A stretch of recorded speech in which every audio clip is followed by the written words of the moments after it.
Lillian the Waters in the Understanding series, in the voice of the eternal. From the unreal to the real. Quote, the slight trouble of the passing hour results in a solid glory past all comparison for those of us whose eyes are on the unseen, not unseen. For the seen is transient, the unseen eternal. 2 Corinthians 4:18, Moffat translation. Only by acting in the realm of the real can we experience the living truth. That is, the world of the real cannot be known through mental thought or practice, but by a spiritual activity called intuition or revelation. This is an activity which is not thinking, but being. The idea that we are to climb to heaven as up a stairway of ever-ascending greatness is false. At any instant, it is possible to enter the experience of all harmonious and ever-abiding being when we look not at thoughts which are seen in logic, but at things which are seen in reality. The Bible is a book which may be read and interpreted from one of three different viewpoints: that of historical or literal, the metaphysical or mental, or the purely inspirational, which leads one gently but firmly and surely from the unreal and transient to the real and eternal. In the same sense, a house may be seen as a material structure, a mental idea, or the way it is in its reality. To those who cannot see beyond, the first two views are helpful up to a certain point. Yet, if one would attain to activity in reality and truth, he must depart from them both. Instead of increasing in reason, which concerns itself ever with relativity, such as good and evil, large and small, right and wrong, yesterday and tomorrow, we advance into that spiritual understanding which does not argue nor attempt to answer questions originating in illusion, but rather does it state truth as it is in its reality, automatically disclosing the absurdity of all such questions. When one escapes from himself as a separate, thinking individual, he will spontaneously find himself to be in and of the one all, which contains within itself the beauty, rhythm, and harmony of the triune life, truth, love. As taught in the East, the perfect world, heaven, nirvana, is reached by our departure from evolution into that activity wherein there is no separate I, but a unity which includes and is the one infinite all.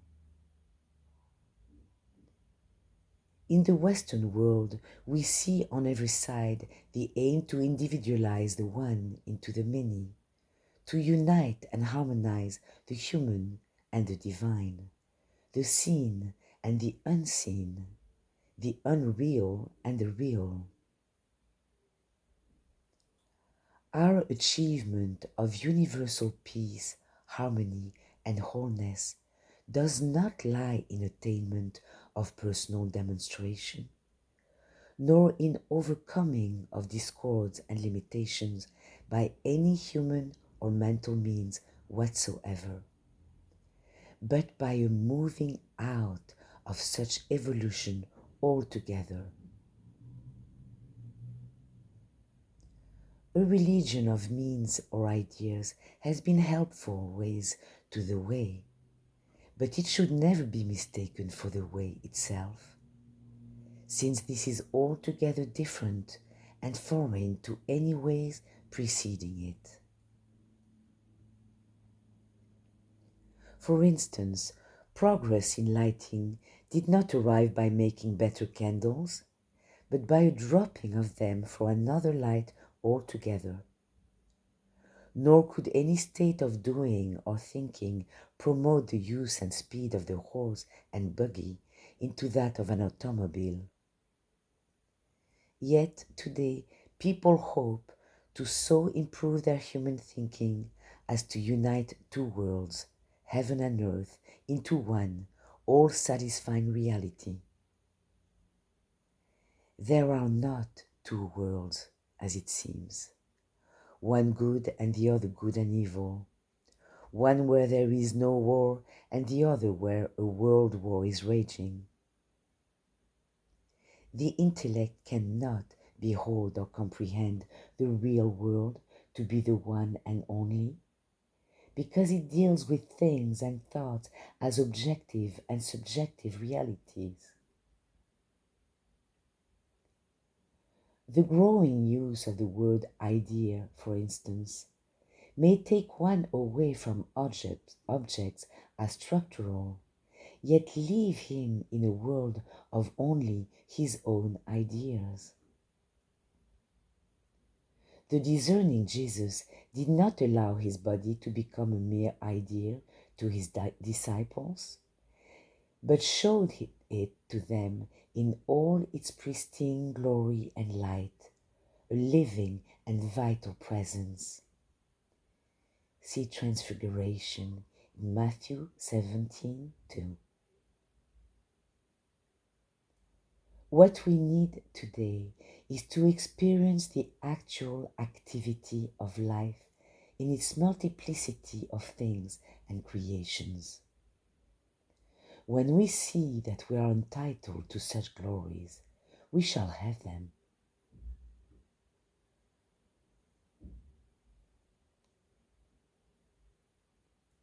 Some years ago, while driving my car down a steep hill entering the city, a problem presented itself to me which no manner of thinking or doing of myself could possibly solve. Nothing short of my experience in the real world could save me. A little girl, about 4 years old, unseen by me, had suddenly emerged from behind a car parked at the left of me and was running directly toward my moving car. And even before I could realize a thing, she was disappearing before the left hind wheel. At that very instant, I felt myself as a personality being set aside, brushed away as something or someone wholly incompetent and useless, and I was aware of the conscious entrance of another being, as it were, filling my arms with living, pulsating power and strength, seizing the steering wheel and with lightning-like rapidity, moving the wheels first one way and then the other, yet all the while keeping the car at the same rate of speed and in the same general direction. I knew this being to see all, know all, and to control all. I realized the sudden stop of time, and it was as if I, the car, the child, and everything connected with the incident were now being acted upon by that of another dimension altogether, and now had become the only world to me. Then, lo, the little thought was seen to emerge into view, having passed before both wheels safely, speed to the sidewalk and out of sight. I saw people standing still on both sides of the street who had apparently been viewing the miracle. Overcome with joy and relief, I brought my car to a stop at the curb, while two men with faces shining with light and intensity of feeling approached me. They could scarcely speak, they were so overcome with emotion, but they managed to tell me that they had seen one wheel just about to crush the little one, yet it didn't, and the same thing appeared again with the other wheel, and they could not account for it, saying, "Never have we seen such skill in driving." There are not two worlds, one of spirit and the other of matter, one of the absolute and the other of the relative. There is but one world, heaven, which from the position of a separate thinking being seems to be composed of multiple human beings in trouble and distress. Here, in the illusion of separation from the one all, one deals with multiplicity as unity. It was so with my experience as related above, wherein all things work together under one head or power, without the relative idea of time, place, or thing. When we consider a tree, for instance, we do not lose sight of its leaves, but include our awareness of the leaves in our realization of the tree as a whole. A leaf as a leaf cannot realize itself to be the tree, but as the tree it can. The same applies to us. We must lose sight and awareness of ourselves in order to find ourselves to be contained within the all. A ray of light going forth from the sun is one with all other rays only at its center. As a single consciousness, we are surrounded by multiple other single consciousnesses. But moving out of this perspective and penetrating into the center of our being, the Father within, we behold life in its divine unity and allness. Only here, from this awareness, can we see the all to be the one and the one to be the all.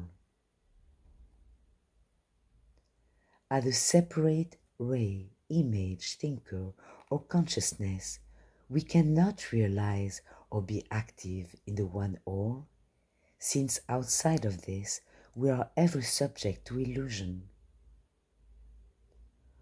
Only in and as that which includes all being can we ever experience redemption from human intellect and reason, and from their objective problems. That which is an ever-present, actual, and abiding reality in my real being as the one all becomes to me a future acquisition through personal development, as long as I consider myself a separate individuality or being. As a man or individual rising to the heights of perfect being, never can I arrive or become that which in my reality I am. To repeat, as a man or individual rising to the heights of perfect being, never can I arrive or become that which in my reality I am. At some time or event in my so-called evolution or personal development, I must awake from the illusion, turn my back upon regeneration, evolution, and reincarnation, and face myself as I am at the center of my being. Never can the intellect, bound within its own illusion, find its way out. The way out is by another way altogether, the spiritual way of intuition and revelation. If and when one is willing to lay down his inflated ego called reason and intellect, spontaneously he makes himself ready for the true light, quote, which lighteth every man that cometh into the world. John 1:9. The Christ, illumination, which is divine, belongs in and to everyone in and as the infinite one all. Life cannot be proven. Life is not reasonable or logical, nor can life be placed into systems of thought and practice.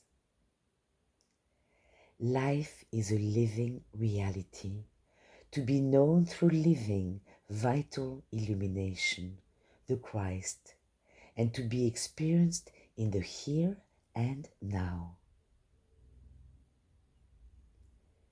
Light does not solve nor yet dissolve problems, nor does it answer the multitude of questions pertaining to a world of evil, sin, sickness, and death.